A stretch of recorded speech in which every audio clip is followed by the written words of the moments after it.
आज हम बात करने वाले हैं अपनी ड्यूक के बारे में कि मैंने ड्यूक ही क्यों बाई की 250 में। मतलब और भी चॉइस थी मेरे पास अच्छी खासी, 250 में तो नहीं बट 200 में मेरे पास बहुत ज़्यादा चॉइस थी। मैं कोई भी बाइक बाई कर सकता था जितना मैंने प्राइस इसके लिए पे किया इस बाइक को लेकर KTM को। बट अगर सबसे बड़ा वैलिड रीज़न बताऊँ ना तो सबसे बड़ा वैलिड रीज़न ये था कि ये बाइक मेरी ड्रीम बाइक थी। मैंने इस बाइक के 3 साल से सपने सोचे थे कि ये मैं यही बाइक परचेज़ करूँगा अगर मैं इन फ्यूचर कभी लूँगा भी। इस बाइक के अलावा मेरा कोई मूड नहीं था कि मैं कोई और बाइक लूँ, और ये बाइक मेरा स्टार्टिंग से ड्रीम रही है। सबसे बड़ा वैलिड रीज़न तो यही है कि ये ड्रीम बाइक थी, इसलिए मैंने इसके अलावा कोई बाइक नहीं देखी। अभी थोड़ा 5 साल पीछे जाना पड़ेगा जो रियल स्टोरी है अगर सब बताऊँ तो। सबसे पहले तो मेरा मन था स्कूटी पे कि मुझे स्कूटी ही लेनी है। बाइक वगैरह के लिए मैं सोच भी नहीं सकता था कभी कि मैं बाइक लूँगा कभी, मतलब इतना मेरे मन में था ही नहीं। मतलब मैं एक बाइक लूँगा, ये सच है। और मैंने सोचा था मैं स्कूटी के लिए, मतलब स्कूटी पे मेरा पूरा मन था, एक्टिवा 125 पे। तो ये 5 साल पहले की बात बता रहा हूँ मैं आपको। 5 साल पहले मेरा मन था कि मेरे पास स्कूटी होनी चाहिए, क्योंकि क्लास में हर बंदे के पास थी, मेरे पास नहीं थी बस। तो मैं सोचता था कि काश मेरे पास भी हो एक स्कूटी। मुझे ना शौक था स्कूटी का कि एक स्कूटी मुझे लेनी है, और मैं बड़ा ज़्यादा फैमिली को ना मतलब इन्हीं चीज़ों के लिए फोर्स करता था कि एक स्कूटी लेके दे दो। बट सच बताऊँ तो मिली ही नहीं। अभी एज भी कम है तो स्कूटी नहीं लेके दे सकते, लाइसेंस वगैरह बनाओ तो फिर लेके देते हैं। ये बाइक भी नहीं मिल रही थी, बाइक के लिए भी यही चीज़ बोली कि लाइसेंस बनाओ तो बाइक लेके दे देंगे। अब वो मुझे पता है जो मेरे डॉक्यूमेंट्स हैं उनमें ना एज कम रखी हुई है हर डॉक्यूमेंट्स में, तो जिस कारण मेरा लाइसेंस वगैरह बन नहीं सकता। तो फैमिली के पास तो एक अच्छा रीज़न था बाइक ना लेके देने का। बट मैं एक ऐसी चीज़ हूँ कि मुझे तो बाइक लेनी है तो लेनी है, मैंने ये चीज़ माइंड सेट कर दी थी। लेकिन जो स्कूटी वाली बात है ना वो पहले थोड़ी बता देता हूँ। स्कूटी पे मूड आया तो वहाँ पर एक बर्गमैन स्ट्रीट भी थी जब मैंने जम्मू जाके देखी। तो बर्गमैन स्ट्रीट का मेरा सबसे पहला प्लान बना था, अब कैसी है स्कूटी, बड़ी स्कूटी भी अच्छी खासी। तो तभी भी पापा ने ये बड़ा लाइसेंस बनाएगा तो लेके दे दूँगा। मैंने बोला अच्छा। और उस वक्त ना ये चीज़ माइंड में बड़ी ज़्यादा थी कि शायद 16 साल वालों का लाइसेंस बन जाता है स्कूटी वाला, बट ऐसे कुछ भी नहीं होता था। आज भी अगर पता करो तो 16 साल वालों का लाइसेंस बनता नहीं है, हमारे यहाँ पर तो बनता नहीं। अब बाहर का मुझे कोई नॉलेज नहीं है इतना ज़्यादा, ठीक है। तो फिर स्कूटी से भी मुझे हाथ धोने पड़े क्योंकि स्कूटी मुझे नहीं मिली इसी रीज़न की वजह से कि लाइसेंस वगैरह नहीं है। बताया तो जैसे मैंने आपको, मेरा ड्रीम तो एक्टिवा 125 था। उस वक्त सीन पता क्या था, ड्रीम था लेकिन मेरे माइंड में ये चीज़ थी कि मुझे कोई भी स्कूटी मिल जाए, स्कूटी मुझे कोई भी मुझे मेस्ट्रो मिल जाए। उस वक्त ज़्यादा चलती मेस्ट्रो वगैरह थी, एक्टिवा 125 कंपटीशन में यही थी एक दूसरे के। उसके बाद यूपिटर वगैरह भी आ गई थी, तो यूपिटर का मेरा कभी मन था नहीं वैसे इतना खास। लेकिन मेरे को ये था कि हाँ मेस्ट्रो भी मिल जाए तो एक्टिवा मिल जाए, कोई मिल सकती है, मतलब दोनों में से अच्छी है स्कूटी। और मुझे लेती डिस्क वाली। जिनको पता हो स्कूटी के बारे में, उसमें ना 3 मॉडल आते हैं एक्टिवा 125 में। एक ड्रम ब्रेक आता है, कुछ मतलब 3 मॉडल्स आते हैं, प्रॉपर तो नाम नहीं मुझे भी याद है, बट जो मुझे डिस्क वाला था वो मुझे सबसे ज़्यादा पसंद था।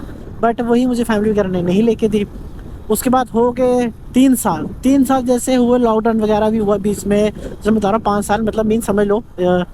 आप लॉकडाउन को देख लेना, लॉकडाउन कब था फिर उसे कैलकुलेट कर लेना। तो उसके बाद मेरा माइंड आया ड्यूक 200 पे। ड्यूक 200 थी एक, उस पर मेरा मन आया कि मुझे ये बाइक लेनी है। मतलब ड्रीम ये था, लेकिन लेनी वो पड़ रही थी क्योंकि मैंने सोचा कि चलो इतना फैमिली का बजट नहीं होगा तो ये बाइक नहीं ले पाऊंगा। मतलब मैंने माइंड में ये चीज़ बिठा दी थी, बट ऐसी चीज़ नहीं थी। मुझे फैमिली वाले बाइक लेके दे रहे थे, बट वो ये चीज़ बोलते कि लाइसेंस बनाओ। मैंने आपको जैसे स्टार्टिंग में बताया था वो लाइसेंस के बारे में ज़्यादा बोल रहे थे, बट कैसे ना कैसे मैंने करके मना दिया। फिर जाके मुझे ड्यूक मिली 250, ये वाली बाइक। उस बाइक को मैंने स्किप कर दिया ड्यूक 200 को। तो वो सेकंड हैंड में मैं बाय कर रहा था एक बंदे से, तो वो भी मुझे लग रहा है अराउंड 160 की मुझे दे रहा था। 2019 मॉडल था। बस उस बाइक का एक इशू था, उसमें नंबर नहीं था। मैं सोचा नंबर नहीं है तो फिर कैसे, पता आपको पता ना पेरेंट्स वगैरह फिर मना ही करते हैं कि नहीं लेनी है बाइक जिसमें नंबर वगैरर बिल्कुल ना हो। आपको पता है इंडियन पेरेंट्स कैसे होते हैं, वही चीज़ बिल्कुल ही मना करते हैं कि ऐसी बाइक नहीं लेनी जिसका नंबर ना हो। और गड्ढा देखो कितना बड़ा है, बात करने के चक्कर में कभी कभी मुझे गड्ढे वगैरह बिल्कुल नहीं दिखते हैं। तो बताऊँ फिर उस बाइक से भी मेरा कैंसिल हुआ, वो बाइक भी कैंसिल हो गई। बट मैंने एक बाइक जाके भी शोरूम विजिट करके देखी थी, RS 200। वो बाइक मुझे बड़ी अच्छी लगी, कहीं ना कहीं मतलब पसंद थी मुझे। तो प्राइस वगैरह भी ठीक था, 180 के अराउंड उस वक्त मुझे वो पड़ रही थी, ठीक है। अब शायद 2 या 2.5 साल पहले की बात है, तो 180 की मुझे वो पड़ रही थी। तो मैंने सोचा बेस्ट बाइक है, तो मेरे साथ मेरे मामू गए थे तब, तो मैंने वो बाइक भी देखी, मतलब ठीक अच्छी लगी मुझे। बट वही ना मतलब कीड़ा था कि लेनी ड्यूक की है, क्योंकि इसकी जो लुक्स है ना वो कोई और बाइक्स की है ही नहीं। मतलब इसकी जो रोड प्रेजेंट, मतलब ये मेरा ना ऐसे ड्रीम था। मतलब मैं आपको एक चीज़ बताता हूँ, मैं बाइक वगैरह जाके देखता था शोरूम में, बट मेरी फैमिली कभी भी ना इस चीज़ से ऐसी नहीं की कि वो मुझे बाइक लेके देंगे। मतलब समझ लो मैं खुद ही अपनी मर्जी से जाता था, बट वो ये चीज़ कभी नहीं एग्री करते थे कि वो मुझे एक बाइक लेके देंगे। बट मैं खुद से ही मतलब कोशिश करता था कि चलो कोशिश करने में क्या जाएगा। मैंने हार नहीं मानी, मैं कोशिश करता रहा कि चलो एक टाइम पर तो मुझे लेके दे देंगे बाइक। मेरे माइंड में बस ये चीज़ थी और ऐसा हुआ भी। फिर फाइनली जाके मैंने ड्यूक ली 250। और RS 200 के बाद ना मैंने कोई भी बाइक देखी ही नहीं कभी।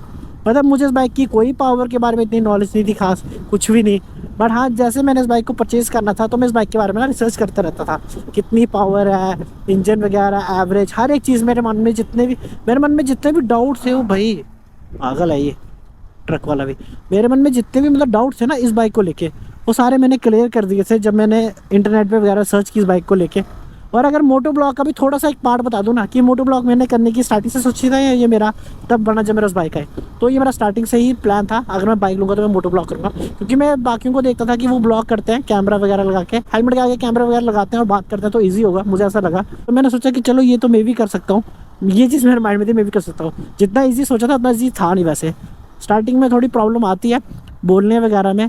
अराउंड 100 टेक्स लेता हूँ मैं, जैसे कोई होता है ना फिल्म में शूटिंग चल रही हो तो कितने टेक्स ले लिए, मतलब ख़राब कर दिए, वैसा सीन था। मैं तो 100 टेक्स ले लेता था। पहले भैया से आगे निकले फिर बताता हूँ थोड़ी बात।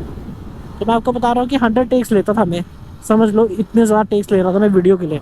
एक मतलब बड़ा ज़्यादा मुश्किल था, कैमरा फेस करना, ये सब चीज़ें भी बड़ी ज़्यादा मुश्किल थी मेरे लिए। बट वही ना, मेरे को मतलब ड्रीम था, मैंने स्टार्टिंग सोचा था कि मैं यूट्यूब पे तो ज़रूर करूँगा वीडियो। और आपके प्यार की वजह से ना, जैसे मेरे 1K भी हुए ना, तो 1K पॉसिबल कैसे हुए, मेरे ड्यूक 250 की माइलेज टेस्ट हुआ था, उसका लिंक मैं डिस्क्रिप्शन में दे दूँगा, तो वहाँ से आके चेकआउट कर देना, ठीक है। तो उस वजह से मेरी वीडियो थोड़ी वायरल हुई थी, तो कहीं ना कहीं उस वीडियो से ना मुझे एक अच्छा खासा रिस्पॉन्स मिला था। उसके बाद थोड़ी सी ऑडियंस मेरे पास कैप्चर होना स्टार्ट हो गई थी, मीन्स कि समझ लो 50 या 100 ऑडियंस मेरे पास आ चुकी थी। अब 100 ऑडियंस मेरे लिए तो बहुत थी, क्योंकि 100 ऑडियंस भी मेरे पास आ रही है मुझे देखने वाली, तो वो चीज़ मेरे लिए बहुत बड़ी थी। तो जैसे मैंने आपको स्टार्टिंग से बताया कि मेरा ड्रीम था मुझे स्कूटी लेनी है, बट अनफॉर्चुनेटली मुझे ये बाइक मिल गई। तो इससे बोलते हैं किस्मत जो मेरी थी, मतलब ड्रीम था, किस्मत तो क्या ही, बट हाँ इसमें मेहनत भी बहुत ज़्यादा लगी। तो देख रहे हो मेरे पास ये वाली बाइक है जिसकी मैंने आज आपको पूरी स्टोरी बताई है। ये छोटी सी स्टोरी थी इस बाइक को लेके कि मैंने ये बाइक ली तो यही क्यों ली, ठीक है। देख सकते हो उस बाइक की लुक, खुद देख सकते हो कि कितनी प्यारी लुक है। बट हाँ, जब से इसका हेडलाइट जो चेंज हुआ था ना 390 वाला, जैसे मतलब 390 वाला इसमें आ चुका है, तब से मैंने ये बाइक माइंड में सेट कर दी मुझे यही लेनी है। तो ये फ्लैशर्स हैं, देख रहे हो, फ्लैशर्स लगाया और ये ब्लैक करवाया हुआ है, मतलब स्मोक करवाया हुआ है। छोटी सी वीडियो पसंद आई है तो इस वीडियो को लाइक ज़रूर कर देना, बाकी चैनल को सब्सक्राइब भी कर देना। कि फिर से मिलते रहेंगे ऐसी कोई नए नए वीडियोज़ में। तिल दिन बाबा, टेक केयर।